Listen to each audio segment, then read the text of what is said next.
Hoy be, napagod ako nang dahil sa'yo. O bakit? Ang sabi mo sa akin, ibangko ko lahat ng naipon ko. Pumunta ako ng bangko, hindi naman sila tumatanggap ng sama ng loob. Bobo daw ako, kung isampal ko kaya sa'yo tong 95, 90, 93, 96, 94. Grades mo? Hindi, score ko sa video okay.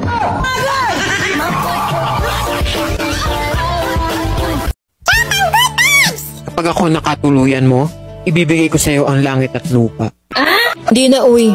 Hindi kita type. Ganun ba? Bibigay ko pa naman sana lahat ng sahod ko aking set katapusan. At ibibili kita ng bahay at lupa.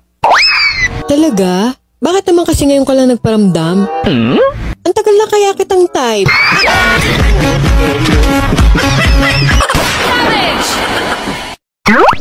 Mahal, buntis ako.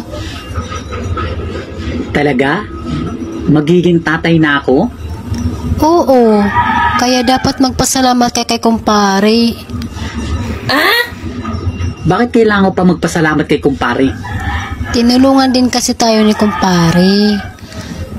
Kung ikaw lang ang aasahan ko, baka hindi tayo makabuo.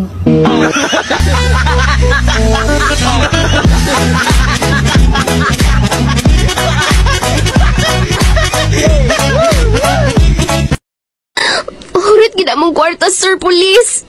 Giray pa mi. Apit pagod si Lola. Giapil pag ang imong lula? Lula, unsa ba imong gibate? Dali pa ikay ko sa gibuhat nila, pulis. Kaya maayon na nga akong pagbangihi.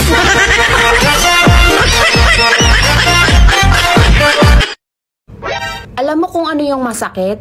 Yung parinig ka ng parinig sa kaaway mo tapos bingi pala.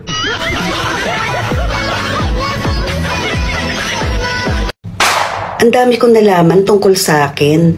Mga bagay na hindi ko akalain na ganun pala ako. Salamat sa mga chismosa. Ang silin ay hindi gamot at hindi dapat gamitin panggamot sa anumang uri ng sakit. Hindi ko si Celine! Ay, nag-VVO lang po ako. Never be Celine! Hindi nga po ako si Celine. Wala pong Celine dito. Wala. Nandito siya! Dahil nandito siya! Kung nandyan siya, nasan ako? Anong lugar naming mga gustong magmahal sa'yo? Thank you for watching, guys. Bye! Don't forget to like, share, and subscribe.